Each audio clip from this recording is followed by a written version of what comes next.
এই দুনিয়ায় বন্ধু বলতে কিচ্ছু হয় না। দুনিয়াটা স্বার্থের খেলা। দিন শেষে আপনি বিপদে পড়লে ওই বন্ধুরাই পেছন থেকে ছুরি মারে। বুঝতে পেরেছেন? বিপদে পড়লে বন্ধু চেনা যায়। জীবনে একবার বিপদে পড়া ভালো, কারণ বিপদে না পড়লে কখনো বন্ধুদের এবং আপন মানুষদের চেনা যায় না। আজকে শোনাবো এমনই এক বন্ধুত্বের গল্প। আমার নাম সিয়াম। আমার বাবার অনেক সম্পত্তি, অনেক টাকা পয়সা, লক্ষ লক্ষ নয়, কোটি কোটি টাকা পয়সা। এই সমস্ত টাকা পয়সা আমার দায়িত্বে এবং আমার মায়ের দায়িত্বে রেখে আমার বাবা গত হয়েছেন। বেশ কিছু বছর হলো। আমার 4 জন বন্ধু আছে। সবাইকে নিয়ে আমি অনেক আনন্দ করি, অনেক আড্ডা করি। ওরা আমার বাসায় আসে, প্রতিদিন নিয়ম করে আমার বাড়িতে আসে। বিকালবেলা ওরা আমার বাড়িতে আসে, তখন আমরা লুডো খেলি, কখনো কখনো ক্যারাম খেলি, মাঝে মাঝে কখনো কখনো দাবা খেলি। কিন্তু সবসময় আমরা এরকমভাবে খেলি যে খেলার পরে খাওয়াতে হবে। যেহেতু আমার বাবার এত টাকা পয়সা রেখে গেছেন, অনেক টাকা পয়সা রেখে গেছেন, আমার মতো 5 ছেলে খেয়েও শেষ করতে পারবে না। সেখানে আমি একা, আর কোনো ভাই বোন নেই। বৃদ্ধা মাও আছেন আমার, কিন্তু একমাত্র ছেলে বলে মা তেমন কিছু বলতেন না। তবে মাঝে মাঝে আমাকে অনেক বোঝানোর চেষ্টা করতেন। আমি মায়ের কথা তেমন গুরুত্ব দিইনি, যে আমার যদি কখনো টাকা পয়সা শেষ হয়ে যায়, কোনো প্রবলেমে পড়ি, বন্ধুরা তো আছেই, ওরাই দেখবে। এরকমভাবে দিব্যি বেশ কিছুদিন যেতে লাগলো। প্রতিদিন বিকালবেলা বন্ধুরা এসে এক একদিন এক এক রকম খেলা খেলতো, তারপর খাওয়াতে হতো। খাওয়ানোর দায়িত্বটা আমিই নিতাম। এক একজন দোকানে গিয়ে পুরো যেন দোকান খেয়ে ফেলবে, এরকম অবস্থা। কখনো কখনো ফুচকা, কখনো কখনো ঝালমুড়ি, কখনো বা রসগোল্লা, কখনো বা মিষ্টি দই, আবার কখনো বা বিরিয়ানি, কখনো বা তেলে ভাজা, এরকম বিভিন্ন ধরনের খাবার তারা রীতিমতো খেতে লাগলো। 5 জন বন্ধু দোকানে গিয়ে যেন পুরো দোকানটাই খেয়ে নিতাম। এরকমভাবে দিন যেতে লাগলো। তারপর হঠাৎ করে একদিন যখন আমি লকারটা খুললাম টাকা বের করার জন্য, আমি পুরাই অবাক। লকারে 1 টাকাও অবশিষ্ট নেই। আমি পুরো অবাক হয়ে তখন বন্ধুদেরকে গিয়ে বললাম, আজকে তো 1 টাকাও নেই, তো তোরা বরং কাল আয়, আমি একটা ব্যবস্থা করব। তখন আমি মাকে ডাক দিয়ে এই সমস্ত কিছু খুলে বললাম। মা বলল যে দেখ, আমি তোকে অনেকবার বলেছি, অনেকবার বোঝানোর চেষ্টা করেছি খোকা, যে বসে বসে খেলে ধন কুবেরের ধনও শেষ হয়ে যায়, রাজার ভাণ্ডারও শূন্য হয়ে যায়। আচ্ছা, যদি আমি এক জায়গা থেকে খাবার খেতেই থাকি, অন্যথায় খাবার এনে জমা না করি, তাহলে তো আমার সেই খাবারের পরিমাণটা কমতেই থাকবে। তো সম্পদটাও এরকম, যদি আমি আবার কোথাও থেকে রোজগার করে এনে সেখানে না রাখি, জমা না করি, তাহলে আমার যতই সম্পত্তি থাকুক না কেন, সব একদিন না একদিন আস্তে আস্তে ফুরিয়ে যেতে লাগবে। এরপর অর্থ সংকট দেখা দিল, ঘরে খাবারও নেই, এরকম অবস্থা হয়ে গেল। তখন আমি মাকে বললাম, মা আমি চাই এক বন্ধুকে গিয়ে কিছু টাকা ওর কাছে ধার চাই, আবার শোধ দিয়ে দিব। তখন আমার মা আমাকে বললো, আমরা কখনোই কারোর কাছ থেকে চেয়ে চিনতে চলিনি, এটা আমাদের বংশে কখনোই ছিল না, তুমি এই কাজ কখনো করতে পারবে না।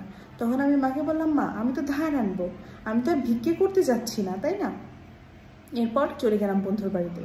বন্ধুকে গিয়ে দেখলাম বড় একটা ইলিশ মাছ কিনেছে। বাজারের মধ্যে বন্ধুকে বললাম, বন্ধু আমাকে কিছু টাকা ধার দে, আমি তোকে কিছুদিন পর ফেরত দিয়ে দেবো। তখন বন্ধু আমাকে উত্তরে বলল, আমার কাছে 1 টাকাও নেই রে, আমি এইমাত্র বাজার করে ফেললাম, একটু আগে যদি আসতিস তাহলে পেতিস। এরকমভাবে আরেক বন্ধুর কাছে গেলাম। আমাকে দেখে হন্তদন্ত হয়ে ঘরের মধ্যে গিয়ে দরজা বন্ধ করে দিল। আমি তাকে এই কাজ করতে দেখে নিয়েছিলাম, কিন্তু সে হয়তো বুঝতে পারেনি। অনেকবার তার দোরের সামনে গিয়ে তাকে ডাকাডাকি করলাম, শুধুমাত্র দেখার জন্য যে সে আমার প্রতি ব্যবহারটা কী করে। এরপর সেখান থেকে চলে আসলাম। সে আমার উত্তরে কোনো সাড়া দিল না। এরপর আরেক বন্ধুর বাসায় ঢোকার সময় তার মা আমাকে গজগজিয়ে জিজ্ঞেস করলো, কী হয়েছে, কী ব্যাপার, এখানে কেন এসেছো? তখন বললাম, আন্টি আমার কিছু টাকার প্রয়োজন ছিল, সুমন ঘরে আছে? তখন সে বলল, না না, সুমন ঘরে নেই। সুমন কিন্তু ভেতরের রুমে বসে খাবার খাচ্ছিল, সেটাও আমি আড়াল থেকে দেখেছি। কিন্তু আমার এই বিপদের সময় আমার কোনো বন্ধুকে কাছে পাইনি। এরপর 4র্থ বন্ধুর পালা। তার বাড়িতে গেলাম, গিয়ে দেখলাম তার মা খাসির মাংস আর পরোটা বানাচ্ছে। তখন আমাকে দেখে সে একটা পরোটা এগিয়ে দিয়ে বললো, নে বন্ধু বস, খা। তখন আমি বললাম, না রে, আমার এখন সময় নেই, আমাকে কিছু টাকা ধার দিবি, আমি তোকে কিছুদিন পর ফেরত দিয়ে দেবো।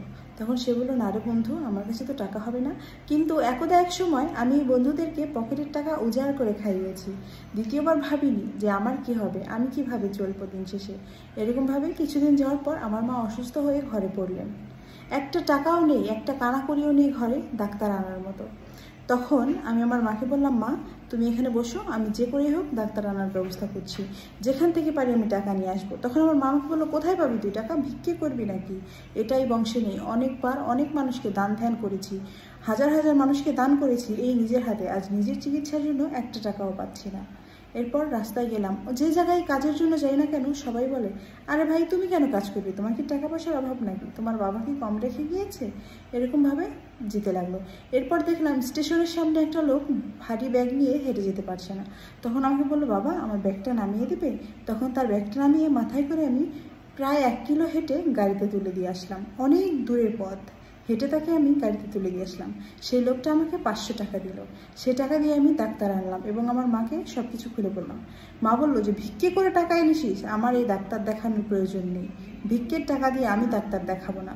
তখন আমি আমার মাকে বললাম, না মা, ভিক্ষে করে টাকা আনিনি। আমার এই সমস্ত ঘটনা তখন মাকে খুলে বললাম। ওষুধটা খাওয়ার পর আমার মা খানিকটা সুস্থ হলো। তারপর পরের দিন সকালে আমি যখন বেরোচ্ছি তখন আমার মা আমাকে প্রশ্ন করলো, খোকা কোথায় যাচ্ছিস তুই? তখন আমি বললাম, মা কাজের সন্ধানে যাচ্ছি, কাজ করে তো খেতে হবে তাই না, নাহলে তোমার মুখে দুমুঠো খাবার কি করে তুলে দেবো। তখন আমার মা মুচকি হেসে আমাকে ডেকে বললেন, কোথাও যাওয়ার দরকার নেই, তোমার কোথাও যেতে হবে না, এসো ঘরে এসো, তুমি যে হিসাবি হয়েছো, সঞ্চয়ী হয়েছো, এতেই আমি সন্তুষ্ট, এসো। এরপর আমার মা আমাকে অনেকগুলো টাকা বের করে দিলেন।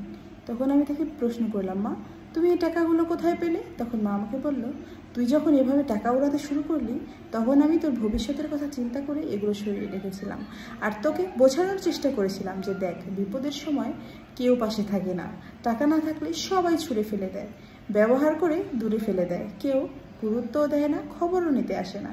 যখন তোর টাকা ছিল তখন তুই ওদের পেছনে অনেক টাকা উড়িয়েছিস, অনেক কিছু খাইয়েছিস, কিন্তু আজ তোর টাকা নেই, ওরা 1 টাকা দিয়েও তোকে সাহায্য করতে আসেনি, তোর খবরটাও নিতে আসেনি। আসলে মা তো মাই হয়, তাই না?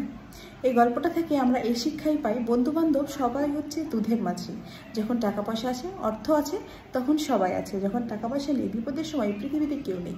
তাই সঞ্চয়ী হন, হিসাবী হন, এই পৃথিবীটা হলো স্বার্থের খেলা। আজকে এই পর্যন্তই। ভিডিওটি ভালো লাগলে অবশ্যই লাইক, কমেন্ট অ্যান্ড শেয়ার করবেন এবং চ্যানেল সাবস্ক্রাইব করে পেজ ফলো করে পাশে থাকবেন। আবারও চলে আসবো সুন্দর এবং শিক্ষণীয় একটি গল্প নিয়ে। ততদিন সকলে ভালো থাকবেন, সুস্থ থাকবেন। ভিডিওটি দেখার জন্য সকলকে অসংখ্য ধন্যবাদ। আল্লাহ হাফেজ।